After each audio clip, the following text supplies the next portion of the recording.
이 영화 어떠셨어요? 오늘 이 영화 처음 보신 분들이세요? 다 어떠셨어요? 네. 또 이 영화는 많이 보시지도 않았다며요. 이게 같이 당한 사람이 많으면 덜 억울해요. 근데 몇 명 안 당했다? 그럼 더 억울하죠. 이런 영화인 줄 알고 보셨어요?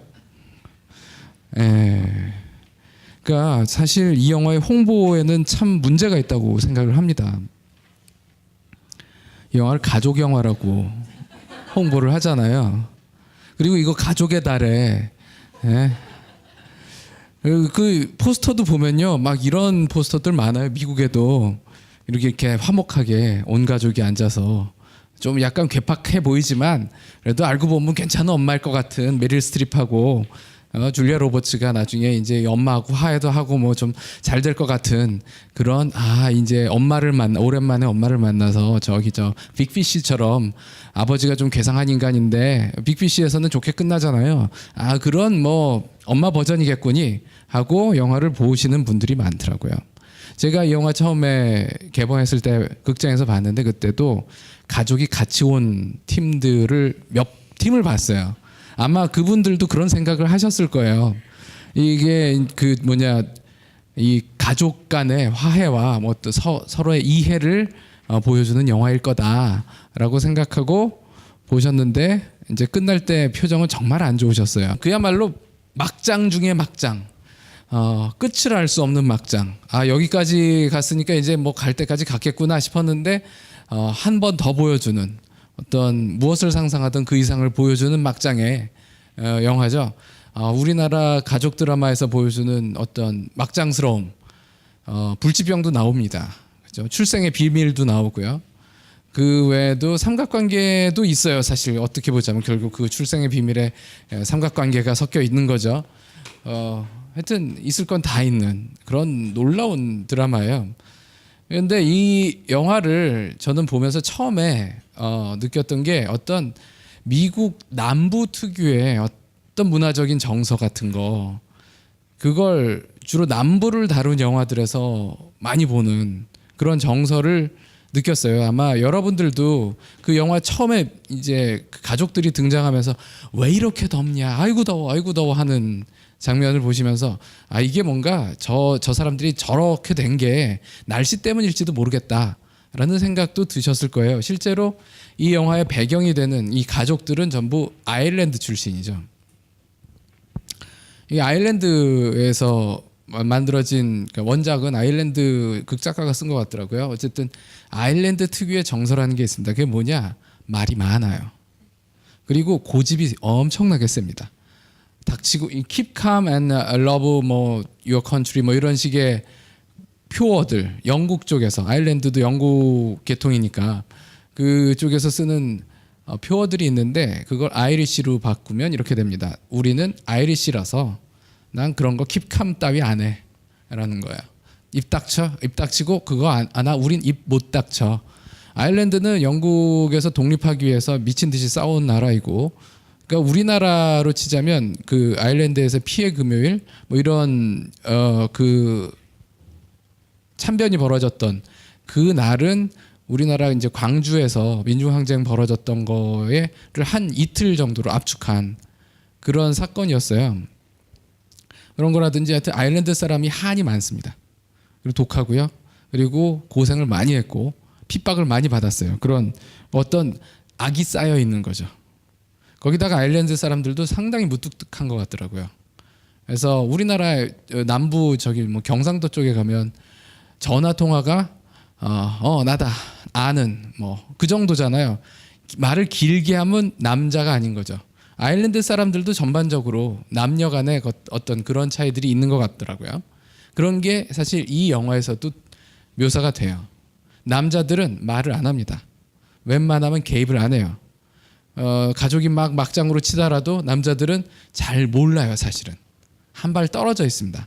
그 모든 것을 이제 만드는 건 그 주인공이 되는 건 여자들이죠. 하지만 알고 보면 그 상황을 이제 유도한 궁극적인 책임은 사실은 남자들한테 있어요. 근데 남자들이 거기서 한 발 빼고 있는 거죠. 그리고 또 하나는 이 남부라는 특유의 정서, 미국 남부 텍사스 뭐 여기는 이게 뭐죠? 오클라호마였나요? 이 오세이지 카운티가 오클라호마 그 텍사스 바로 위에요. 근데 거기라든지 알라바마라든지 그쪽 남부 특유의 어떤 레드넥이라는 정서들 그 미국 남부하면 뭐가 떠오르세요? 흑인 그렇죠. 이제 인종차별, 노예제도라는 게 일단 하나 있죠. 역사적으로 또 네? 카우보이도 있습니다. 예, 그렇죠. 그래서 상당히 멋있게 애들 많이 묘사하지만 또 뭐 영화 하면 미국 남부 하면 떠오르는 영화 뭐 있으세요? 포레스트 검프도 미국 남부를 배경으로 하죠. 포레스트 검프나 그 제니가 전부 남부 오클라호마, 알라바마 출신이잖아요. 그 외에도 전 남부하면 자꾸 텍사스 살인마, 뭐 전기톱 살인마 같은 게 떠올라요. 그러니까 미국 그런 영화들 되게 많습니다. 동부나 이런 도시에 철없는 겁 없는 그런 젊은 미국 애들이 뭣도 모르고 좋다고 미국 남부로 여행 갔다가 작살나는 영화들. 그 우리나라에서 보면 구타 유발자 라는 영화가 사실 그런 정서하고 상당히 비슷한데요. 괜히 시골 갔다가 이상하게 작살나는 영화들. 그게 미국 남부에 대한 어떤 헐리우드나 뉴욕이나 이런 쪽 사람들이 남부에 대해서 느끼는 어떤 정서. 저 사람들은 속을 알 수가 없고 저 안에 들어가서 무슨 일이 벌어져도 밖으로 새 나오질 않는다. 뭐 이런 식의 저 사람들은 분명히 사람을 죽여도 여러 죽였을 것 같은데 그러면서도 씩 웃고 있다. 무시무시하다. 우리랑 같은 사람이 아닌 것 같아 라는 느낌을 보여줄 때가 있습니다. 사실 여기 포레스트 검프에서도 그 고향에 대한 기억이 그렇게 좋지만은 않잖아요. 특히나 제니 같은 경우에는 그 아버지 때문에 결국은 이제 인생이 곡절로 접어드는 거죠. 그래서 인종차별 있죠. 그러니까 일단 노예제도를 끝까지 유지한 지역이기도 하고 인종차별 계속 끝까지 미시시피 버닝 같은 얘기도 다 이런 데서 나온 거고 그리고 또 하나가 이제 성차별이 심해요. 그러니까 이건 뭐 보수적인 그런 전통적이다라고 보통 얘기하는 거에 반면에는 우리는 남녀차별을 엄청나게 한다라는 뜻이 포함되어 있긴 합니다. 그게 미국 남부의 정서죠. 그리고 그런 남녀차별과 남자들을 한 발 빼는 그런 것은 사실 우리나라의 어떤 전통적인 문화나 행동 방식하고도 상당히 비슷해요. 그런 면에서는 제가 아는 동료 중에 어떤 분이 텍사스에서 공부를 하신 분이 있어요. 텍사스 대학교에서. 근데 텍사스의 어떤 정서를 이런 식으로 표현을 하더라고요. 텍사스에서는 모든 사람들이 친절하대요. 다 아주 젠틀하대요. 한데 그래서 누가 이웃에 이사를 오면 다들 반겨준대요. 환영을 하고 흑인이 이제 백인 부자 동네 이사를 들어가면요 아무도 그거에 대해서 반대하지 않는데요. 받아들인대요. 단 한 달 이내로 그 동네 백인들이 다 딴 데로 이사를 간대요. 그게 텍사스의 문화라는 거예요. 그러니까 겉으로는 다 악수해요. 상대한테 모욕을 주지 않으려고 해요. 대신 모욕을 받으면 또 그게 또 달라요. 그러니까 말콤 글래드웰이라는 사람 아시죠? 티핑 포인트라는 책으로 유명한 그 사람이 쓴 아웃라이어라는 책이 있습니다. 그 책에 보면 이제 미국 남부 정서를 이런 식으로 표현을 하더라고요. 거기 실험을 해보는데 아주 좁은 복도를 사이에 두고 이제 대학생이 여기 이 복도 끝에 있는 뭔가를 가지러 와야 돼요. 올 수밖에 없는 그런 복도예요. 근데 맞은편에 이제 실험 내용이 그거예요. 맞은편에 덩치 큰 애 하나를 배치를 해두는 거예요. 그래서 그 대학생이 이 자료를 가지고 가려면 그 덩치하고 이렇게 스쳐 지나갈 수밖에 없어요. 그런데 스쳐 지나가면서 모든 대학생들은 다 미안하다, I'm sorry, excuse me 하면서 지나가죠. 근데 그때 조건을 두 가지를 했어요. 한 조건에서는 그 덩치도 같이 피하면서 미안하다라고 얘기를 해요. 근데 다른 조건에서는 덩치가 뭐야? 라면서 약간 이제 상대를 좀 모욕을 주는 표현을 하는 거예요. 뭐야 이 새끼는, 뭐 이런 식의 반응을. 그 반응을 일단 당하고 난 다음에 두 번째 조건에서 그 대학생을 거의 비슷한 다른 복도에서 또 다른 덩치하고 만나게 해요. 그러면 미국 동부나 서부나 북부에서 온 애들은 아까 그런 경험이 있었을 때 똑같이 피하면서 미안하다고 얘기합니다. 근데 미국 남부 텍사스 출신 애들은 아까 당했죠? 그러면 이번엔 안 피해요. 상대하고 그대로 마주봐요. 네가 이기나 내가 이기나 보자 이 새끼야. 뭐 이런 반응을 보이는. 아까 걔하고는 다른 애인데 일단 모욕을 당하면 울컥하는 거예요. 그러면서 사고 칠 준비로, 사고 치는 모드로 바뀌는 거예요. 그게 어떤 남부의 정서다라고 얘기를 합니다. 그러니까 모욕을 참지 마라라는 게 또 미국 남부의 어떤 특징인 것 같아요. 그건 우리가 알 바는 아니죠. 제가 남부에 가서 살 것도 아니고. 이 영화의 그 모든 힘은, 그 무시무시함은 사실 메릴 스트립에서 나오죠. 그러니까 가면 갈수록 속을 알 수 없을 만큼 더 무시무시해지는 분.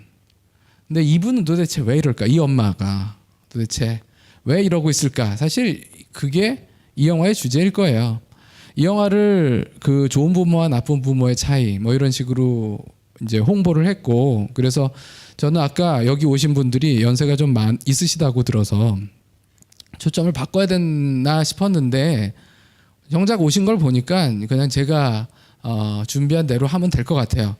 그러니까 좀 연세가 있으신 진짜 부모님들은 좋은 부모가 되기 위해서, 이런 부모가 되지 않기 위해서는 어떻게 해야 될까, 이런 걸 걱정하실 수는 있어요. 우리 집안이 적골이 되지 않으려면 어떻게 해야 되나.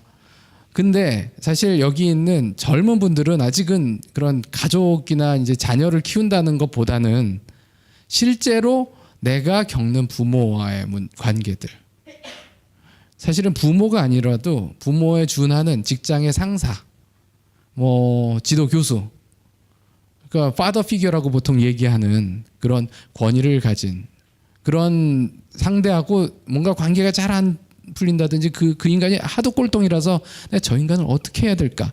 근데 딱 메릴 스트립을 보니까 그 꼴통이 떠오르더라 라는 분들이 있을 수 있어요. 그런 분들을 위해서 강의 내용을 준비를 했습니다. 일단은 그래도 좋은 부모 나쁜 부모의 차이라고 표제를 지었으니까 좋은 부모와 나쁜 부모가 어떤 게 다른지를 간단하게 설명을 드릴게요. 이거는 저기 How New That Can Become Great Parents, 그러니까 이제 막 아이를 가진 아빠가, 그러니까 좋은 부모 중에서 아버지 얘기예요. 그러니까 모든 양육에서 중요한 건 아버지의 개입입니다.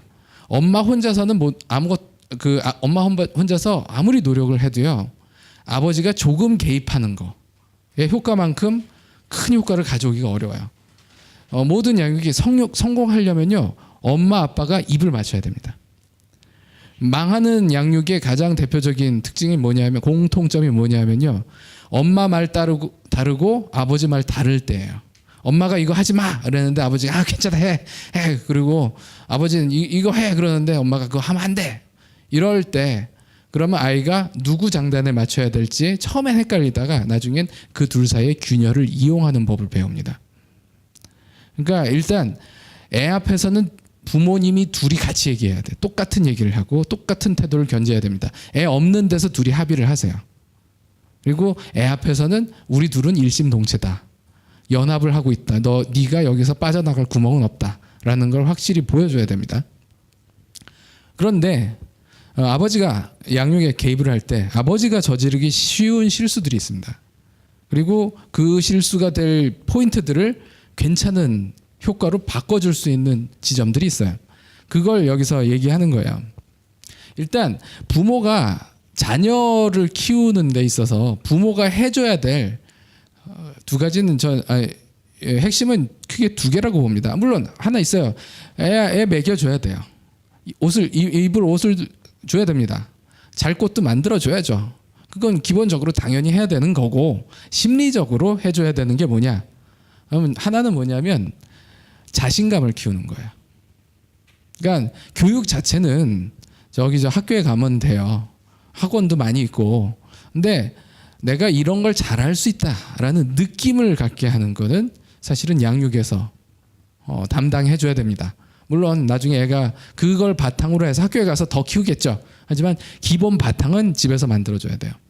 그런데 그 자신감을 키우는 데 있어서 도움이 되는 방식은 뭐냐면요. 이런 거예요. 뭐 하나 가르쳐 줄 때 아버지가 무슨 자전거 타는 걸 가르쳐 준다. 그럼 자전거 초보, 생초보예요. 자전거를 처음 타는 아이한테 자전거를 가르쳐 줄 때 뭐부터 가르쳐 주시겠어요? 뭐 하나만 가르쳐 주시면 돼요. 페달 밟아라. 계속. 그리고 두 번째는 자전거가 기울어지는 쪽으로 핸들을 돌려라. 뭐 이런 거 가르쳐 주시겠죠. 그러니까 그것만 알면 되는 거예요. 그 다음에 넘어진 다음에 지금까지 잘했으니까 그 다음에 야 그래 페달은 끝까지 밟더라. 너 잘했어. 성공적인 측면에 대해서 구체적인 인정과 칭찬을 해준 다음에 야 그 다음에는 말이야 이걸 또 하면 돼. 그거에다 덧붙여서 추가로 그걸 또 알려주시는 거예요. 그러면 아이가 하나하나 마스터해가는 경험을 해요. 그 자전거를 배우면서 내가 페달 밟는 거 그거 확실하게 끝냈고, 그 다음에 핸들 돌리는 거 그거 끝냈는데 그래도 넘어졌어요. 넘어졌지만 그 다음에는 핸들을 어떻게 돌려야 되는지를 조금 더 잘 해가지고 그래서 자전거를 잘 타게 되었어. 뭐 이런 식으로 생각하게 되는 거예요. 성공이 축적되는 과정으로 느끼게 되는 거죠. 그럼 그 모든 게 자신감으로 이어집니다. 이런 식으로. 그리고 또 하나, 실수를 저질러도 개입하면 안 돼요. 애가 스스로 실수하고 거기서 배워나가도록. 안 그러면 부모가 대신 자전거를 타는 게 되니까. 물론 이 과정이 속 터져요. 자전거 처음 배우는 애한테 물론 어떤 아이는 가르쳐주면 10분 만에 타는 애도 있습니다. 하지만 저 같은 경우에는 1시간 이상 걸렸어요. 부모님이 그동안 속이 많이 탔겠죠. 그래도 이럴 수밖에 없습니다. 그런데 아이의 자신감을 깎아먹는 방식으로 자전거를 가르쳐 줄 수가 있어요. 어떻게 하면 되느냐? 일단 첫 번째, 처음에 다 가르쳐 주는 거예요. 자전거를 잘 타기 위해서 필요한 모든 기술을 A부터 Z까지. 그럼 애는 어떻게 될까요? 다 가르쳐 주면 좋을 것 같잖아요. 뭐가 중요한지 몰라요. 뭐부터 해야 되는지를 헷갈려요. 안 그래도 지금 자전거라는 거 생판 처음 보는데 다 가르쳐 줘요. 헷갈리죠. 힘들어요. 막 모든 걸 다 해야 돼. 뭐 이것도 신경 써야 되고 저것도 신경 써야 되고 다 해야 돼요. 그러면 당연히 실수를 하죠. 그렇죠? 그러면 실수를 저지른다면 네가 왜 그 실수를 했느냐 하면 실수의 포인트를 맞춰요. 그러면 아이는 이 과정이 그러니까 마스터해가는 과정이 아니라 하다 실수하는 과정으로 기억하게 되는 거예요. 똑같은 경험을 했어도 그걸 이런 식으로 인식하게 되는 거죠. 그리고 또 하나는 애가 실수를 저지르면 좀 보다가 안 되겠다. 넌 진짜 이거 뭐 정말 이렇게 못하니? 그러면서 아버지가 대신 타요. 자전거를. 뒤에 아버지가 타고 핸들을 자기가 잡으면서 뭐 이렇게 하는 거야. 이렇게. 그러면 애는 결과적으로 뭐라고 배우게 됐냐면 난 자전거를 못 타서 아버지가 억지로 가르쳐 줬어. 뭐 이 정도로 경험하는 거야. 난 자전거 참 못 배웠어. 똑같이 배웠는데도 불구하고. 그리고 그 다음에 정서가 있습니다. 그러니까 자신감을 키워주는 게 하나라면 두 번째는 자기의 정서를 잘 통제할 수 있도록 가르쳐주는 거예요. 그게 부모가 해줘야 될 아주 중요한 요소입니다. 정서를 통제하기 위해서는 뭐가 필요하냐? 애가 평소에 어떤 베이스라인이 어떤지를 알아야 돼요. 그러니까 우리 아이는 어떤 아이다라는 걸 잘 보고 우리 아이의 정상적인 평소 모습을 정확하게 알고 있으면 그럼 아이가 오늘은 좀 이상하다라는 걸 순식간에 캐치할 수가 있습니다. 빨리. 애가 오늘 약간 기분이 이상해도 알 수가 있어요. 근데 애가 평소에 어떤지에 대해서 별 관심이 없으면 애가 아주 기분이 이상해야지, 상태가 이상해야지 그래 그제서야 알아차죠. 근데 사실 이건 남자들이 정말 못하는 겁니다. 데이트할 때 남자들이 정말 식은땀이 나는 질문 중에 그게 있어요. 오늘 나 뭐 바뀐 거 없어? 여자친구가? 없거든. 자기가 아무리 봐도 없어요. 머리 모양이 바뀌었대. 알려줘도 몰라요. 사실 저희 와이프도 뭐 미장원에 갔다 왔대요. 제가 보기엔 똑같거든요. 근데 바뀌었대. 코팅을 했대. 모르겠어. 어쨌든 그 베이스라인을 잘 알고 있으면 미세한 변화가 있을 때 캐치할 수 있어요. 캐치한 다음이 중요합니다. 캐치하면 이제 뭔 일이 있었는지를 물어봐요. 애가 얘기를 할 거 아니에요. 근데 그 얘기가 가끔은 끔찍한 얘기, 무시무시한 얘기일 때가 있어요. 어린아이의 마음속에서는 별의별 일이 다 일어나고 있거든요.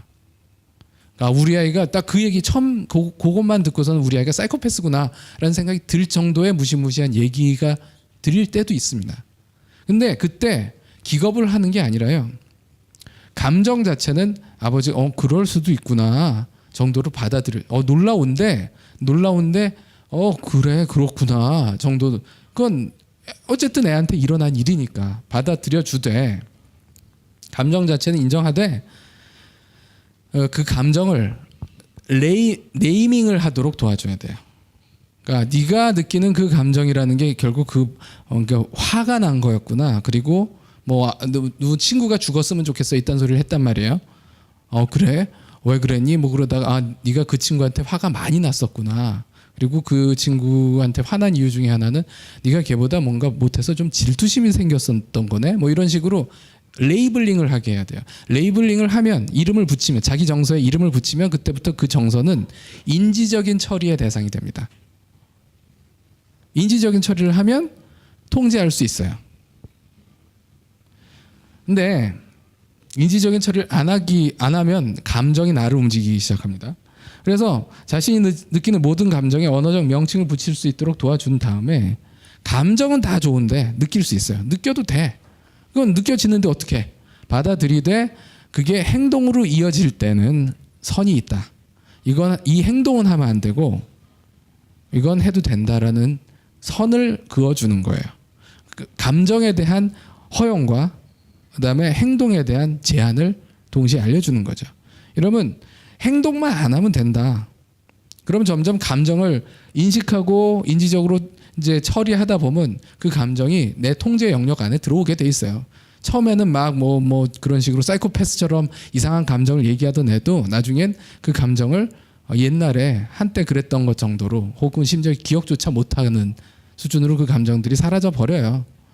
근데 이제 이게 망하는 방식은 어떤 거냐? 일단 아까 말씀드린 것처럼 평소 애가 어떤지 잘 모르니까 애가 아주 심하게 이상해져야지 우리 애가 좀 이상하다라는 걸 깨닫는 거예요. 그러니까 막 화가 부글부글 끓어가지고 꽉꽉 지랄 발광코 곡성에 나오는 멋이 좋아한지 뭐 이런 식으로 난리가 나야지 우리 애가 이상하구나라고 인식을 하는 거예요. 그 다음에 애가 부정적인 감정을 느끼면 안 된다라고 생각을 해요. 그러니까 누구를 미워하는 것까지 뭐 인정하더라도 누가 죽었으면 그런 얘기는 하는 게 아니다 라고 얘기하는 거예요. 그럼 야 너 어쩌려고 그러냐 뭐 하고 뭐 이렇게 같이 살고 싶어요. 야 네가 지금 나이가 몇인데 지금 몇 살짜리가 지금 감히 그러니까 무슨 얘기를 하면 아버지가 버럭하는 거예요. 그럼 애가 뭐라고 느끼냐 하면 이건 느끼면 안 되는 거구나. 근데 느끼면 안 된다고 해서 안 느껴집니까? 아니죠. 단지 억압하게 되죠. 그러니까 아버지가 왜 그렇게 얘기를 하냐면 애가 그렇게 됐다는 건 내가 뭔가를 잘못했기 때문이다 라고 생각을 하는 거거든요. 그러니까 아이의 잘못이 곧 나의 잘못이. 우리 애는 처음에 천사 같은 애였어요.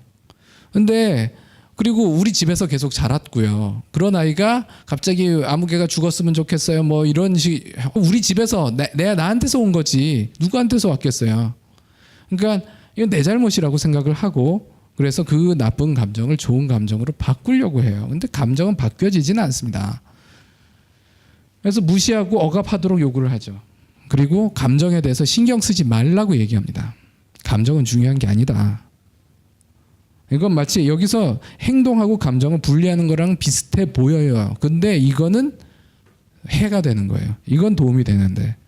왜냐하면 여기선 감정도 인정하고 행동도 인정하는 거거든요. 근데 여기선 감정을 무시하라고 하는 거예요. 그러면 애가 감정을 무시하게 되질 않고요. 감정을 억압만 하는데, 억압하고 이름도 붙이지 않죠. 당연히 그 감정에 대해서 아예 생각을 안 하려고 하니까. 그러면 그게 인지적인 통제 영역을 넘어서서요. 어딘가에 그냥 눌려 있어요. 눌려만 있고 계속 쌓이는 거예요. 애의 어떤 애가 나름대로 정서를 통제할 수 있는 레벨이 있긴 있을 거 아닙니까? 그 레벨을 넘어설 때까지는 계속 쌓여요. 쌓이다가 어느 순간 터지죠. 통제가 안 되니까. 그럼 그때부터 애는 감정에 의해서 휘둘리면서 막 더 난리를 칠 수가 있습니다. 그럴 경우에 아버지는 이걸 무조건 억누르고 막 때리고 야단을 쳐서 해결하려고 하는데, 그러면 그럴수록 그 감정은 아이를 잡아먹기 시작을 해요. 그러니까 결국 이 모든 이런 패착은 시작은 뭐냐면, 우리 아이가 느껴도 되는 감정하고 느껴서는 안 되는 감정이 있다라는 전제 자체가 잘못인 거예요. 아이는 뭐든 느낄 수 있습니다. 우린 모든 감정은 다 느낄 수 있어요. 단지 그걸 행동으로 표현할 때만 제약을 가야 돼요. 이게 좋은 부모 나쁜 부모의 차이고요. 사실 이 영화를 보면서 이 얘기를 할 여지가 없어요. 여긴 진짜 물론 저기 나쁜 부모의 어떤 패턴들이 사실 이 영화의 그 부모가 특히나 메릴 스트립, 바이올렛한테서 다 나타나긴 합니다. 이게 쌓이고 쌓여서 결국 그렇게 된 거예요. 그렇지만 그런 얘기를 할 만큼의 여유가 없는 이야기죠. 이 영화 자체는. 그리고 또 하나가 이제 병적인 가정에서 나타나는 특성 중에 하나가 부모 자녀 관계에서 부모가 애처럼 굴고요. 자녀가 부모를 돌봐요. 사실 부모가 그 정도로 맛이 간지도 않았는데도 불구하고 자녀가 부모의 응석을 다 들어주면서 마치, 그러니까 실제로 나이라는 정보를 빼고 어떤 그 인격체가 대화하는 거라든지 행동하는 걸 그것만 보면 누가 부모냐라고 물어봤을 때 자녀 쪽이 부모라고 생각하기 딱 좋은 그런 패턴이 나와요. 근데 그런 경우가 언제냐면 부모한테 우울증이 있는 경우에. 그럼 자녀가 철이 조금만 들면은 이제 부모를 보살펴야 된다. 부모가 우울해지지 않도록 보살피려고 노력을 하기 시작을 합니다. 부모의 감정을 막 헤아리는 거예요. 속이 깊어지는 거라고도 볼 수 있습니다. 그리고 부모에게 만성 질환이 있는 경우에 또 역시 부모를 간호하던 습관들이 쫙 이제 보살피는 습관으로 가죠. 그리고 부모 중 한 사람이 사망한 경우에 그럼 남은 한 부모가 더 이제 외롭고 약해지잖아요. 그리고 그 부모가 슬픔에 잠겨 있다 더 심해지죠. 이런 양상이. 그리고 형제나 친척이 많이 아픈 경우도 마찬가지입니다. 그다음에 부모가 정서적으로 심각하게 불안정한 경우, 그리고 마지막으로 부모가 심각한 나르시스트인 경우, 이런 경우에 자녀가 부모 역할을 하기 시작합니다. 바로 이게 이 오세이지 카운티에서 나타난 병적인 증상의 가장 대표적인 모습이에요. 여기서 가장 부모화된 자녀는 막내죠. 둘째죠, 둘째. 그래서 가장 큰 피해를 입기도 하고요. 이런 아까 영화의 바이올렛 같은 부모를 묘사한, 그러니까 그런 부모와 지낼 때 당신이 어떻게 살아남을 수 있느냐, 이걸 다룬 책이 있습니다. 그게 철없는 부모라는 책인데요. 그림은 제가 그렸어요. 저랑 같이 사는 사람이 번역을 했고, 그래서 광고를 하는 겁니다. 근데 그 나르시스트 부모의 특징이 있습니다. 뭐냐? 일단 나르시스트라는 사람들, 자기의 성격 장애자죠. 나르시스트가 부모가 됐을 때 나타나는 가장 첫 번째 특징은 주목받고 싶어 하는 거예요. 주목을 받기 위해서 여러 가지 행동을 보여요. 첫 번째는 허풍을 떨어요. 자기에게 일어난 일을 다 과장을 하는 거예요. 그래야지 사람들이 들어줄 테니까. 그다음에 짜증을 자주 내요. 왜? 언제 짜증을 내느냐? 사람들이 딴 데 관심을 가지면. 내가 아닌 다른 데 관심을 가지면 그때 짜증을 내서 사람들의 관심을 다시 나한테로 끌어모아요. 그리고 목소리가 전반적으로 크고 시끄럽습니다. 사람들의 관심을 끌려다 보니까. 그리고 또 하나가 늘 뿌르퉁해요. 늘 삐져 있어요. 그래서 내 기분을 누가 좀 좋게 해줄 사람 없니? 뭐 이런 태도를 보이는 거예요. 그리고 불평불만이 많고요. 그리고 자녀가 뭘 했어요. 성취를 했고 막 얘기를 해. 내가 뭘 했다라고 얘기를 하면 부모가 난 너보다 더 잘해. 라고. 그러니까 부모는 자녀가 우리 애가 막 뭘 잘했어요. 해갖고 와서 부모한테 자랑하면 아이고 우리 새끼 정말 자랑스럽구나. 이 칭찬을 해줘야 되는 존재잖아요. 근데 이 나르시스트 부모는 너 그거 야 그게 뭘 그걸 잘했다 그러니 난 너보다 더 잘했는데 라고 얘기하는 거예요. 경쟁하려고 들어요. 자녀하고. 그 다음에 끊임없이 주변 사람들한테 집적대요. 그러니까 귀찮게 해요. 끼어들고 잔소리하고 뭔가 좀 이렇게 그런 사람 있잖아요. 성가시게 구는 사람들. 나한테 관심을 가져주세요 라는 뜻이에요. 그리고 불평불만을 이것도 마찬가지. 뿌르퉁하고 불평불만이 많고 짜증을 내는 게 다 주변 사람들한테 나를 좀 달래라 라는 얘기예요. 짜증이 나는 스타일입니다. 근데 그러니까 여기서 이 영화에서 보면 바이올렛이 이런 얘기를 합니다. 모든 여자는 메이크업을 해야 된다. 네가 그 늙었다는 거 남들이 알아채지 못하게 해야 된다. 이 세상에 존재하던 여성 중에 유일하게 메이크업을 안 해도 되는 여자가 엘리자베스 테일러였는데 엘리자베스 테일러가 화장을 떡칠을 했었다. 근데 난 당연히 해야지. 뭐 이런 얘기를 한다든지 젊은 여자하고는 경쟁을 못해. 그게 참 인생의 비극이지. 뭐 이런 얘기를 한다든지. 이 영화의 초반부에 이제 남편이 죽었잖아요. 장례식이죠. 그러니까 아내의 입장에서는 지금 슬퍼야 돼요. 다 생각이 없고 남편을 잃었다는 사실로 인한 상실감으로 힘들어하고 있어야 되는데 사람들이 온다니까 드레스를 거울에 비춰보면서 섹시해 보일까? 이걸 지금 생각하고 있어요. 이게 나르시스트 부모의 대표적인 특성이에요. 그리고 또 하나가 이 바이올렛이 그렇게 막 불쌍한 척하고 막 그러다가 이제 가족들이 다 식탁에 모이니까 한마디로 이 좌중을 찍어 눌러요. 그게 뭐냐면 야, 이 남자들 당신들 야 여기서 막 그 티셔츠 풀어헤치고 참 잘 좋으신가 봐? 뭐 이런 식으로 한마디를 찔러버려요. 그러면 그 사람들이 다 찔끔하죠. 그러니까 이 나르시스트 부모는 죄책감이라는 걸 어떻게 써야지 사람들이 거기에 흔들리는지를 알아요. 사람들을 움직이는데 죄책감을 쓰는 법을 아주 잘 알고 있습니다.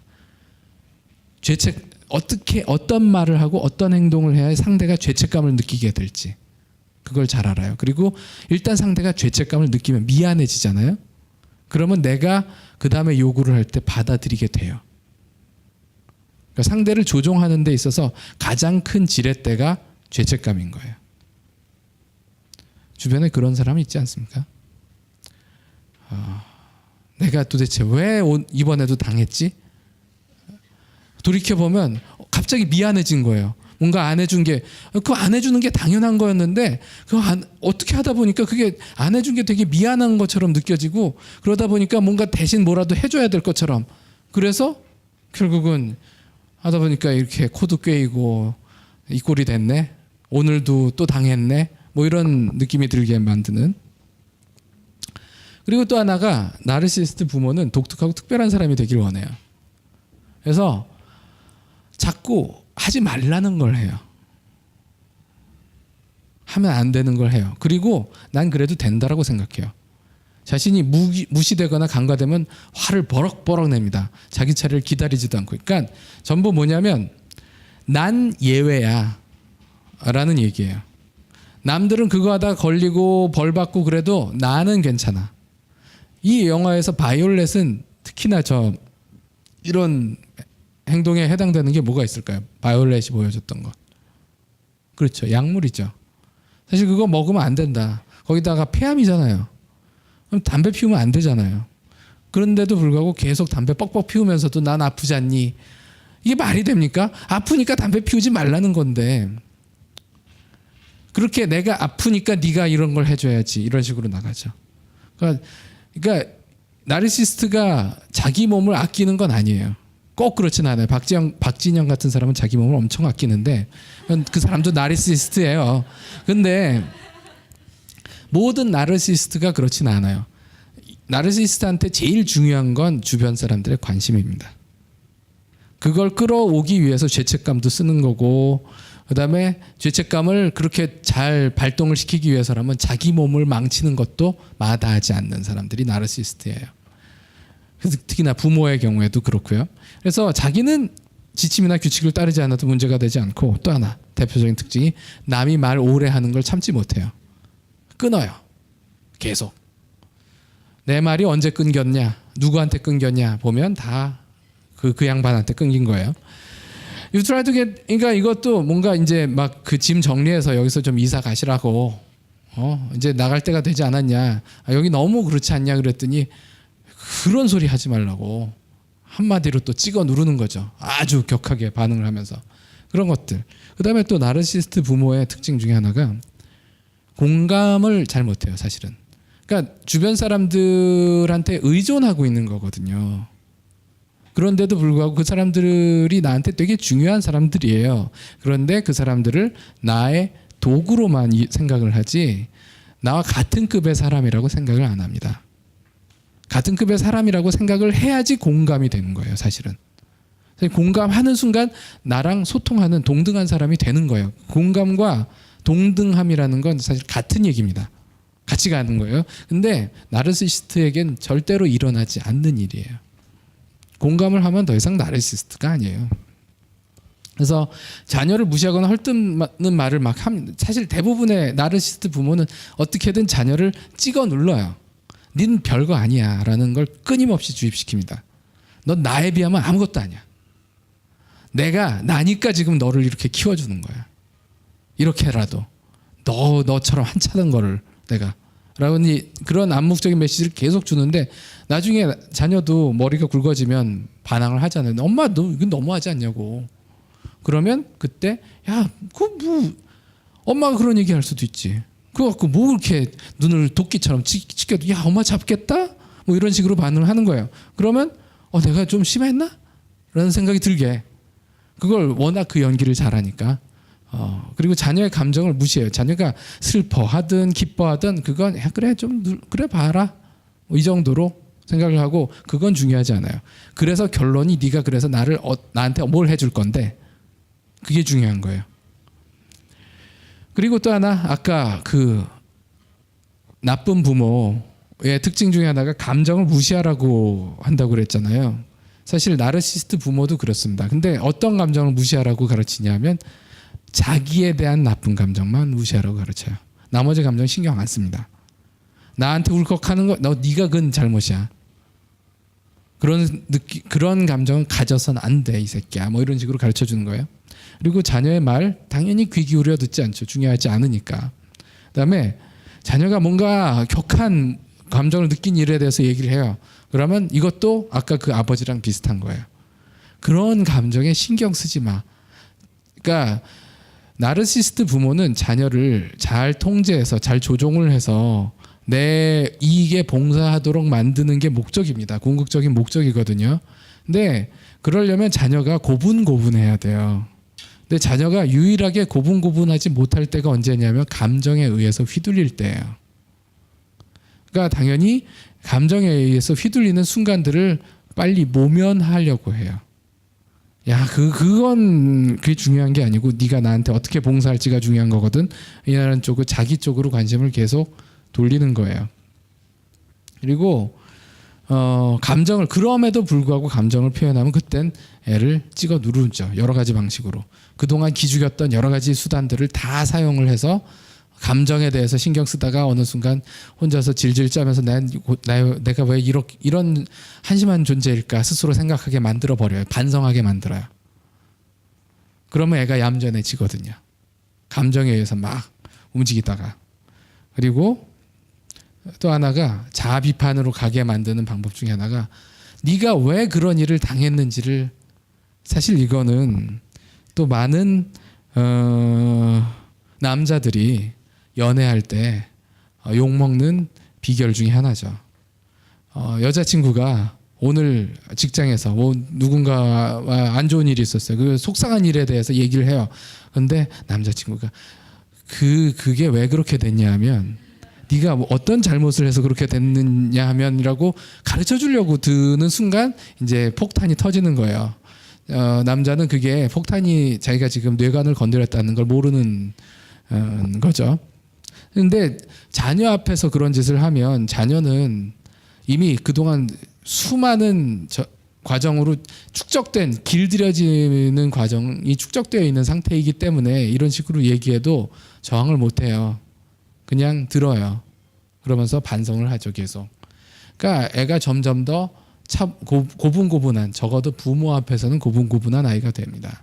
그리고 또 하나가 이 나르시스트 부모와 자녀 관계는 분리개별화가 안 돼 있어요. 분리개별화라는 건 뭐냐면 너는 너고 나는 나라는 얘기입니다. 이거 좀 모순적인 얘기예요. 아까 나르시스트 부모는 자녀하고 공감 안 한다고 했잖아요. 공감을 안 한다는 게 분리되어 있다는 얘기예요. 정서적으로는. 그런데 사실은 그 나르시스트 부모는 정서적으로만 분리되어 있을 뿐이지 쟤는 나의 일부다라고 생각을 해요. 그러니까 자녀에게 공감을 안 하는 이유는 제가 내 손가락 같은 존재이기 때문에. 손가락에 감정이 어디 있습니까? 내 손인데 너는 내 손이야. 손이 감정을 느끼면 안 되지 라고 생각하는 거예요. 그러니까 나의 일부라고 생각하기 때문에 그 더 이제 자기를 그러니까 나르시스트 부모라고 해서 모두 자기를 찬탄만 하는 사람들은 아닙니다. 자기의 어떤 면을 늘 열등감도 느끼고, 그러니까 문제가 있다라고 느껴요. 불안감도, 자기에 대해서 불안감이 되게 많아요. 남들이 나의 이 약점을 발견하면 어떻게 하지? 뭐 이런 식으로 걱정도 많다고요. 근데 그 걱정을 자녀한테 투사를 해요. 그러니까 자기가 좀 지저분하다라는 게 신경이 쓰인다. 오늘 내가 머리 모양이 좀 부스스하고 그렇다. 그러면 내 머리 모양이 부스스하다고 얘기하지 않고요. 자녀를 붙잡고 너 머리 모양이 왜 그러니? 라고 얘기합니다. 그러니까 나는 걱정할 필요가 없어요. 근데 쟤 때문에 내가 걱정이 되는 거예요. 난 원래 걱정할 필요가 없는데 네가 잘못해서 이런 식으로 얘기를 합니다. 그래서 그게 이제 분리개별화인데, 그러니까 분리개별화가 안 됐다는 얘기인데 이건 자녀도 마찬가지예요. 저는 정상적인 발달을 하려면 고등학교 이후에는 부모는 그러니까 고등학생 이후의 자녀들은 부모하고 연을 끊어야 된다고 생각합니다. 그러니까 정서적인 연을요. 이제 더 이상 부모하고는 학교에서 있었던 일에 대해서 시시콜콜 얘기하고 그럴 필요 없어요. 친구들하고 얘기하면 돼요. 제가 대학교에서 청년기 갈등과 자기애 뭐 이런 강의를 하면서 이제 부모님 발표를 하게 해요. 그러면 어떤 학생은 대학교 2학년, 3학년인데 그 학생들 다 듣는 데서 발표를 하면서 우리 엄마가요, 우리 아빠가요 이런 얘기를 해요. 저는 아빠랑 사이가 너무 좋아요. 뭐 이런 얘기를 자랑스럽게 해요. 자랑할 게 아니거든요. 정서적으로 아직 발달이 덜 됐다. 발달 지체라는 얘기예요. 그러니까 성인이 된다는 건 부모하고의 분리개별화가 일어나야 돼요. 부모는 부모고 나는 나다라는 걸. 부모의 의견은 원 오브 댐으로 참조는 해요. 부모가 나에 대해서 많이 아니까 더 높은 비중을 두고 참조할 수는 있어요. 좋은 조언자니까. 하지만 참조만 하는 거예요. 결정은 내가 하는 거고. 그래야지 그게 이제 분리개별화예요. 부모는 부모고 나는 나다. 근데 그게 안 되면 많은 문제들이 생깁니다. 근데 문제는 지금 한국 사회 자체가 분리개별화를 막아요. 자녀가 성인이 되어서 독립을 해야지 이게 완성이 될 거 아닙니까? 근데 독립하기 위해서 걸리는 시간이 엄청 기니까 그러면 모든 가정들이 약간씩은 좀 병적인 색채를 띠기가 쉬워요. 그다음에 분리개별화가 안 된 부모의 특징적인 행동. 일단 자녀 내가 부르면 즉시 와야 돼요. 내 손가락이니까 쟤는. 그다음에 걔 자녀의 물건을 부모는 자기가 마음대로 써요. 그리고 그거 갖고 화를 내면 아 그걸 뭘 그렇게 내가 사준 거 아니냐 내 돈으로 내가 준 용돈으로 산 걸 갖고 뭘 그렇게 지랄발광이야 이런 얘기를 하죠. 그다음에 노크하지 않고 방에 쑥쑥 들어가고 나중에 결혼해서 이제 새 집을 얻어서 나갔어도 비밀번호 다 그냥 알아가지고 아무 때나 들어가는 거예요. 그것도 그렇다고 화를 내면 아 그게 뭐가 어때서 이런 식으로 반응을 하는 거죠. 그리고 시키는 대로 하지 않으면 당연히 화를 내죠. 내 손가락인데. 말과 행동 당연히 통제하려고 하죠. 난데 네가 아니라 나예요. 그다음에 자녀 의견이 자기와 다르면 불쾌해요. 그렇죠. 손에게 의견이 있을 수가 있습니까? 손은 내가 시키는 대로만 해야 되는데. 그리고 혼자서는 아무것도 할 수 없는 무능한 존재라고 계속 느끼게 만들어요. 기를 죽이는 거예요. 그래야 통제하기가 쉬우니까. 사실 이런 의존하면서 그러니까 사실은 이 모든 게 의존하는 상태에서 나타나는 거거든요. 걔가 없으면 아무것도 못하는 존재는 사실은 부모예요. 이 나르시시스트 부모와 자녀 관계가 이제 한 10년, 20년 이래서 자녀가 경제력도 갖게 되고 뭐 여러 가지가 하게 되면 그때부터는 본격적으로 부모가 자녀한테 의존을 합니다. 그러면서 막 세뇌를 해서 나 때문에 네가 그나마 이러고 있는 거야 라고 생각하게 만드는 거예요. 그래야 계속 빌붙어서 빨아먹을 수가 있으니까. 그거의 전형적인 예가 라푼젤의 그 괴델 마녀예요. 마녀가 라푼젤을 길을 여러 가지 방식으로 죽입니다. 근데 그게 정확하게 나르시시스트 부모가 보여주는 패턴이에요. 그래서 뭐 이때도 내가 불렀는데 너 이제 머리를 내리니? 뭐 이런 거부터 시작해서 처음에 등장할 때부터 그리고 이제 딱 거울을 보면서 얼마나 너무 아름답구나 그래서 얘가 자기 얘기인 줄 알고 있었는데 그게 아니라 내가 아름답구나 라는 얘기였잖아요. 정확하게 나르시스트예요. 그러면서 나 덕분에 네가 이러고 사는 거다. 사실은 이 괴델의 모든 지금 이 젊음과 힘의 원천이 이 머리카락인데도 불구하고 거꾸로 이 관계를 거꾸로 인식시키는 거죠. 그래야지 나르시시스트 부모가 계속 그 상황을 유지할 수가 있습니다. 그 예 중에 또 다른 예는 영화 파이터 보셨어요? 이것도 또 아일랜드예요. 이 집안이 전부 아일랜드계 이민들이고 이건 물론 저기 동부 이 집도 아마 남부였을 거예요. 이 엄마는 형은 떠받들어요. 떠받드는데 형을 떠받들기 위해서 동생을 착취를 하는 거예요. 동생의 복싱 경력이 완전 작살이 날 때까지 갔는데도 불구하고 계속 형은 아무것도 못해 무능력자예요. 그런데 동생은 능력이 있어요. 챔피언이 될 수 있는 능력이 있음에도 불구하고 동생을 계속 구박을 해요. 한심하게 여겨요. 그래서 동생도 스스로 한심하게 여겨요. 형이 최고라고 생각해요. 사실이 전혀 그렇지 않은데 그렇게 만들어야지 얘를 계속 빨아먹을 수 있거든요. 얘의 피를. 그런 것들 그리고 이러다 보면 또 이제 사소하지만 나르시시스트 부모하고 같이 지낼 때 생기는 또 다른 증상이 이제 자녀가 부모한테 자랑할 좋은 소식을 아까도 말씀드렸죠. 부모가 자녀하고 경쟁을 해요. 누가 더 잘났나. 그다음에 슬픈 일이 있을 때는 위로한다면서 속을 뒤집어 놔요. 내가 다 얘기하다 그래 힘드냐 아이고 내가 뭘 했니. 그래서 내 말 들으라고 그랬지. 뭐 이런 식으로 그러니까 더 뒤집어지는 거예요. 그다음에 고민이나 어려움을 상담을 하죠. 그러면 그 상담을 시작을 할 때는 부모가 자녀 이야기를 들어주는 걸로 시작을 하는데 얘기가 끝날 때 보면 부모 얘기를 막 하고 있어요. 결론이 그래서 내가 어땠느냐 하면 이거예요. 그다음에 충고를 막 하는데 자기는 안 따라요. 그냥 충고를 위한 충고를 하는 거예요. 그리고 비밀스러운 고민을 상담하면 조만간 그게 약점이 되어서 나한테 되돌아오죠. 뒤통수를 치는 거예요. 뭐 이런 것들. 그래서 여기서도 늘 이런 얘기예요. 내가 얘기하는 난 지금 사실을 얘기할 뿐이다. 네가 이거 갖고 속이 상하면 그건 네 문제야. 사실을 얘기하는 나의 문제가 아니야. 라고 얘기를 하죠. 그래서 이 딸이 속이 뒤집어집니다. 정서적으로 학대한다. 예, 다 그거예요. 기죽이고 나는 별게 아니다. 자존감을 계속 깎아내리기 위해서 할 수 있는 모든 걸 다 하는 거예요. 비판하고 부당하게 비교하고. 특히나 이거 우리나라 부모님들이 가장 많이 하시는 거죠. 왜 우리나라에서 엄친아라는 말이 나왔겠습니까? 이상하게 엄마 친구 아들은 다 나보다 잘났어. 엄마 친구들은 왜 그렇게 잘난 아들을 가지고 있을까? 그럼 그 엄친아 아들은 비교를 안 당하고 있을까요? 엄친아에게도 엄친아가 있겠죠. 다 그러니까 자기 자녀하고 동등하게 비교하는 게 아니에요. 특정한 우리 애보다 제가 잘난 거 그거에 대해서만 비교를 하면서 깎아내리는 거죠. 부당하게 비교를 하는 거죠.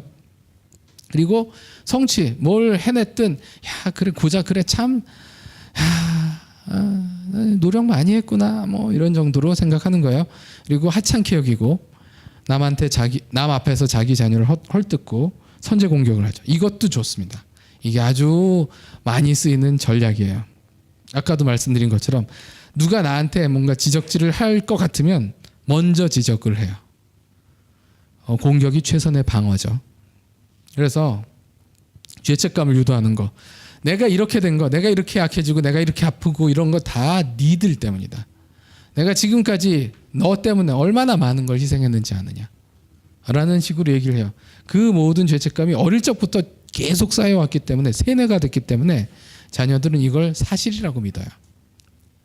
그리고 뭐 이런 식으로 그 속 터지게 만드는 그런, 그러니까 이렇게 하면 울컥하는데 이미 예전부터 길들여져 왔기 때문에 정상적인 자녀라면 이때 엄마는 왜 남 앞에서 나를 그런 식으로 얘기하느냐라고 화를 낼 거예요. 근데 나르시스트 부모 밑에서 이미 어릴 적부터 깐난아기 때부터 쭉 자라온 그런 자녀들은 이럴 때 그냥 사귀고 말아요. 이럴 때 내가 화를 내면 더 밟히니까. 그러니까 그런 식으로 이성적으로 판단하지도 않고 나는 그런 말을 들어도 싸라고 이미 인정을 하는 거예요. 이렇게 되고 나면 더 고분고분해지죠. 밀리언 달러 베이비에서도 똑같은 양상이 나옵니다.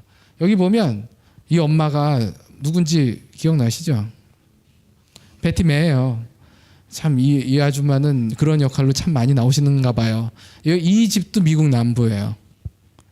그리고 여기서 유일하게 재구실을 하는 존재가 그러니까 어떤 이제 성취를 한 존재는 이 딸밖에 없잖아요.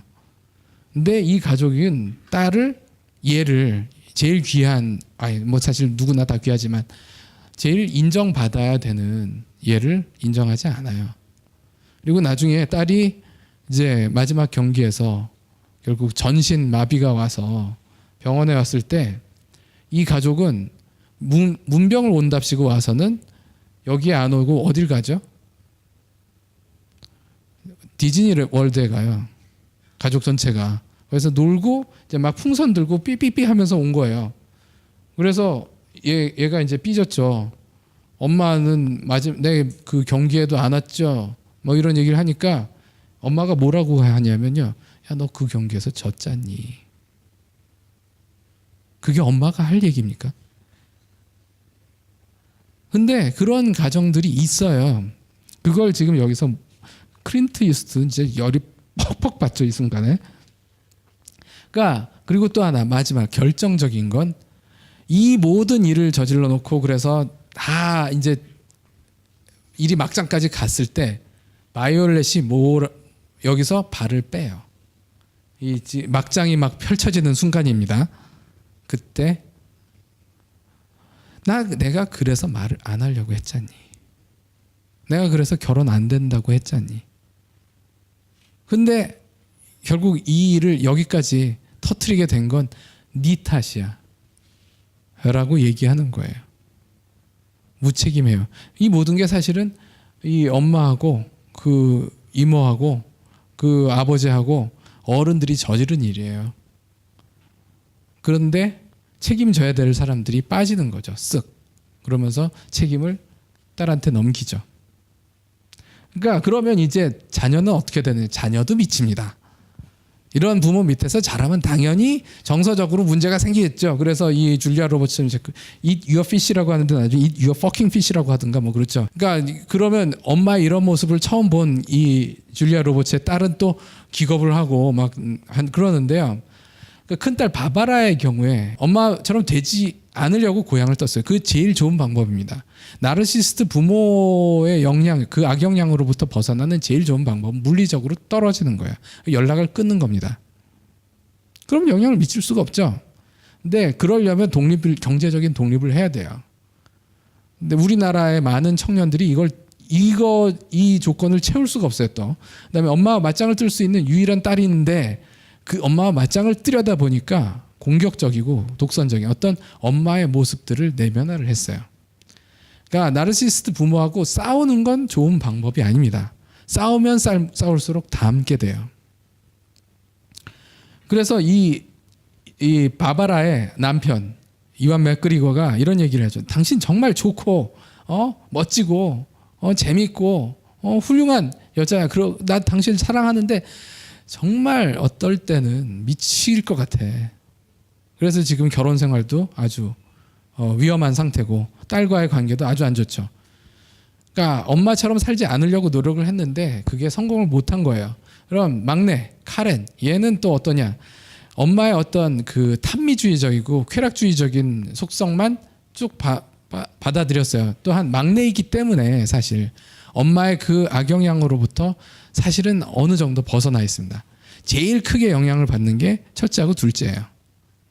대개의 경우. 막내는 거기에서 한 발 떨어져서 구경을 하는 역할을 많이 하죠.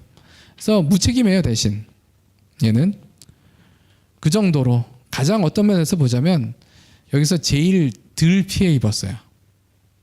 근데 가장 큰 피해는 이 둘째죠. 그러니까 결국 이런 엄마 밑에서 자라다 보니까 이 딸들의 삶도 그렇게 건강하지 않은 삶이 된 거예요. 그러니까 그게 이제 뭐냐면 계속 엄마가 계속 자기를 공격해 왔으니까 그 공격을 당할 때 방어를 할 거 아니에요. 방어를 하다 보면 나중에 그런 패턴이 굳어져서 어른이 되어서 엄마가 아닌 다른 존재하고 대화를 할 때도 누군가가 나한테 명령이나 요구를 한다, 지시를 한다. 그럼 괜히 울컥하는 거예요. 왜 내가 그걸 해야 되냐? 비합리적인 생각이 드는 거죠. 그리고 감정을 그러니까 엄마가 계속 감정적인 공격을 퍼부은 거거든요. 그거로부터 자기를 방어하려다 보면 상대방이 감정적으로 뭔가 다가올 때 일단 막아버려요. 막는 습관이 생겨요. 그리고 누구한가 지나치게 친해지면 안 좋죠. 가장 친했던 관계가 부모하고의 관계였는데 그 관계 때문에 내가 이 꼴이 됐으니까. 그다음에 남들의 행동을 나와 관련시켜서 받아들여요. 이건 죄책감이라는 거의 특징이에요. 그러니까 자기중심적이라고도 볼 수 있어요. 그러니까 여기서 지금 여러분들이 앉아 계실 때 서로가 서로에게 영향을 미친다고 생각하세요? 아니죠. 근데 옆 사람이 뭔가 좀 불편하거나 이제 나갔어요. 그러면 저 사람 혹시 나 때문에 나간 거 아니야? 라는 생각이 드시는 분 있으세요? 그러면 중증입니다. 그러니까 죄책감이라는 거에 지금 휘둘려 계시는 거예요. 그다음에 윗사람을 댈 때 주눅이 든다. 그러니까 father figure에 해당되는 부모의 위치에 해당되는 사람하고 만날 때마다 저 사람이 나를 어떻게 평가할까? 저 사람이 나를 얼마나 무시하고 있을까라는 생각이 먼저 들면 이미 어릴 적부터 뭔가 안 좋은 일이 있었던 거죠. 그다음에 남의 말이나 행동으로 인해서 쉽게 기분이 상한다. 이것도 마찬가지예요. 사실 남이 나를 어떻게 보든 걔는 나를 잘 모르잖아요. 날 모르는 사람이 뭐라고 얘기하든 그래 그렇게 생각할 수도 있지. 이 정도로 넘길 수도 있거든요. 자존감이 크면 클수록 그게 잘 돼요. 근데 이 사람들은 사실은 자존감이 매우 낮은 상태이기 때문에 그래서 죄책감을 느낀다라는 게 기본적인 특징이고, 그다음에 수능. 이건 이제 부모한테 내가 보여준 가장 기본적인 태도가 수능이었기 때문에 어른이 되어서 다른 사람하고 상호작용을 할 때도 똑같은 패턴을 보일 수가 있다는 거예요. 그래서 칭찬을 해야 돼. 주변 사람들 칭찬을 받아야지 내가 인정을 받는 거예요. 근데 전 살면서 그렇게 칭찬을 많이 받지는 않았습니다. 그런데도 불구하고 전 잘났다고 생각해요. 제가. 보통 정상적인 사람들은 다 그렇지 않나요? 저만 그런가? 어쨌든 그런데 이 사람들은 그렇지 않습니다. 칭찬을 진짜 받아야 돼요. 그리고 칭찬을 받으면 의심해요. 저게 진짜일까? 괜히 나 때문에 그러는 거 아니야? 그래서 칭찬을 받으면 죄책감을 느껴요. 내가 저 사람한테 칭찬을 해줘야 된다는 어떤 압박을 줬나 보다. 아, 내가 또 그런 실수를 저질렀네. 뭐 이런 생각을 하는 거예요. 그러니까 이런 것들이 전부 그 나르시스트 부모 밑에서 자랐을 때 나타나게 되는 특징이다라고 아까 그 철없는 부모라는 책에선 얘기를 합니다. 이런 식으로 어릴 적부터 칭찬을 해왔고 그러니까 부모에게 막 아부를 하고 그래야지 인정을 받는 그런 패턴이 축적이 됐으니까 그럼 어떻게 할 것이냐 이거에 대해서는 이렇게 얘기해요. 일단 보호를 해라. 보호하기 위해서 알아야 될 게 이겁니다. 부모는 절대 변하지 않는다. 이 자리에요. 딴 걸 넣어도 됩니다. 내 지도교수는 절대 변하지 않는다. 내 상사는 절대 변하지 않는다.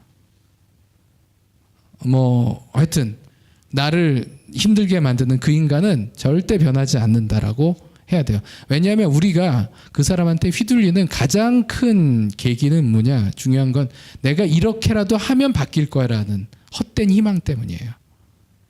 근데 그러지 않아요. 그 사람은 나의 헛된 희망을 이용해서 더 많이 나를 빨아먹고 내 피를 빨고 그리고 더 빨 거예요.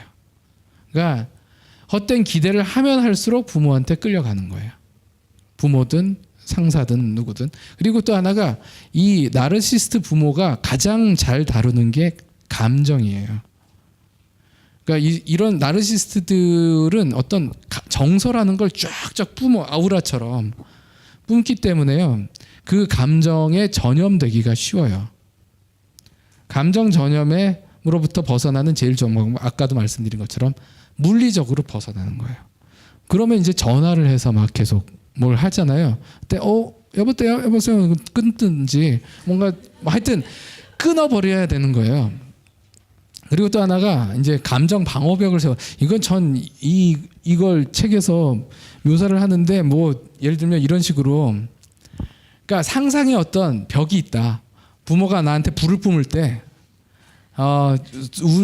부모하고 나 사이에 철문이 있다라고 상상을 한다든지 무슨 내가 갑옷을 입었다. 혹은 무슨 고압전류의 그런 철망이 있다라든지 벽돌 내화벽돌로 된 담장이 있다. 그러니까 그런 식으로 상상을 하래요. 그러니까 사실 정서라는 건 실체가 없습니다. 이성적인 존재도 아니고요. 그렇기 때문에 어떤 면에서는 이런 것들이 실제로 효과가 있을 수도 있어요.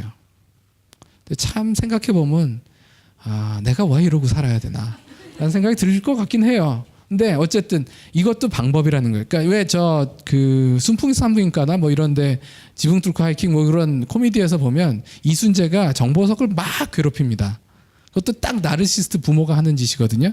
그때 정보석은 막 그 하늘을 그 야단 맞는 자세를 딱 취하고서는 본인은 지금 마음은 해변을 거닌다던가 뭐 비행기를 타고 있다던가 뭐 이런 상상을 하고 있잖아요. 그게 딱 이런 거랑 비슷한 거예요. 그래서 이런 나르시스트 부모를 상대할 때는 아까도 말씀드린 것처럼 싸우려고 하지 마라. 싸우면 말려드는 거예요. 싸우면 지는 겁니다. 그리고 수능보단 아부를 해라. 아부는 좋습니다. 나르시스트 부모가 원하는 게 아부거든요. 결국 수많은 그렇게 나를 괴롭히고 짓밟고 기죽이고 해서 결국 얻고자 하는 건 아부예요. 그러니까 아예 그냥 미리 주면 돼요. 이거 먹고 떨어져라 라는 생각으로. 그리고 아니면 딴 데로 주제를 돌린다든지 하여튼 칭찬 쪽으로 가야 돼요. 그 사람은 칭찬을 받아야지 나에게서 잠깐 떨어집니다. 그 다음에 부모에게 공감을 하지 마라. 공감하면 끌려가는 거예요. 동정을 할 수는 있습니다. 부모가 힘들게 살고 있으면 그래, 참 힘드시네. 뭐 내가 좀 도와드릴 수야 있지. 정도로 생각할 수는 있는 거예요. 한 발 떨어져라. 부모 봉양은 해야죠. 내가 불효자는 아니니까. 하지만 뭔가 내가 그 부모의 부모인 것처럼 책임감을 느낄 필요는 없는 거예요. 부모의 지금 모습이 내 탓은 아니에요. 이거 아주 중요합니다. 부모는 계속 그렇게 얘기해요. 내가 이렇게 된 게 네 탓이라고. 근데 생각해보면 내가 아니었어도 저 양반은 저러고 살 양반이었어요. 그렇잖아요. 내 탓이 아니라고요. 나까지 거기 끌려 들어갈 필요는 없다고요. 여기에 아까도 말씀, 이건 딱 직장 상사도 똑같은 얘기를 합니다. 어떤 경우엔 지도교수도 똑같은 얘기를 할 거예요. 다 나를 조정하려고 하는 겁니다. 그다음에 비현실적인 환상을 버려라.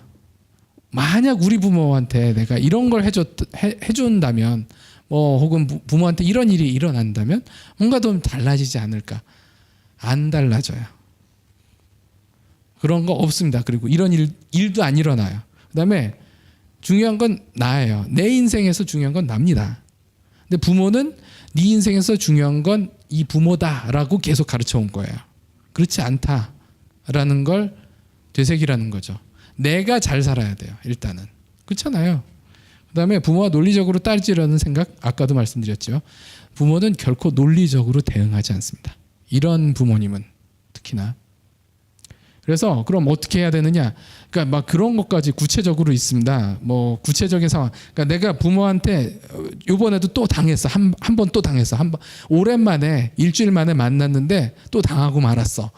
야, 어쩌다 당했지? 그걸 그 상황을 전부 구체적으로 그때 그 내가 당할 때 부모는 어떻게 서 있었고 나는 그때 어느 위치에 있었고 그 옆엔 또 어떤 사람들이 있었는지를 다 재구성을 하는 거예요. 그 상황을 현장 검증을 하는 거죠. 그리고 그때 내가 어떤 자세를 취하고 있었는지 그것도 다시 되새겨 봐야 돼요. 그다음에 나는 그때 어떤 표정을 지었는지, 그리고 그때 무슨 대화를 하다가 그 꼴이 났는지, 그리고 그런 거를 다 돌이켜 보는 거예요. 그리고 거기서 가장 결정적으로 내가 당했던 이유가 뭐냐. 그걸 일단 고쳐야겠다. 한 포인트를 잡아요. 잡은 다음에 그 태도와 함께 이제 당하지 않기 위해서 필요한 어떤 황금률에 해당되는 구도가 있습니다. 그 구도는 뭐냐? 일단은 부모가 앉아있든 서있든 나는 서 있어야 돼요. 그러니까 내가 앉으면 그때부터 뭔가 이 지위가 달라지면서, 신체적인 지위가 달라지면서 내가 수세에 몰립니다. 그 다음에 또 하나가 부모를 정면으로 향하되 그러니까 몸을 보통 이렇게 되면 벌써 내가 굽히고 들어가는 거예요. 그게 아니라 이렇게 뒤로 펴고 그다음에 팔짱을 끼지 않고, 팔짱을 낀다는 건 내가 벌써 방어하겠다는 거거든요. 그게 아니라 난 당신이 공격해와도 괜찮아, 자신이 있어라는 자세를 취하면, 그게 이제 팔을 늘어뜨리고 다리도 최대한 이렇게 좀 넓게 벌리고 어떤 경우에는 주머니에 손을 넣고, 그게 그러니까 보통 이제 그 상황에 주도권을 쥔 사람의 자세예요. 그런 자세를 취하면 실제로 마음이 그 자세에 맞게 바뀔 수가 있습니다. 그걸 얘기를 하는 거예요. 그리고 표정은 눈을 맞추지 말라.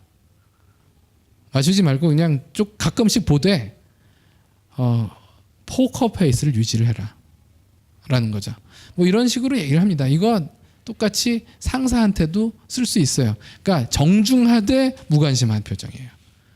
아, 지금 제가 당신의 말은 잘 듣고 있습니다. 듣고 있는데 그걸 휘둘리진 않고 듣고 있습니다. 라는 자세를 보이라는 거예요. 이러면 뭐 좀 나아진다라는 얘기를 합니다.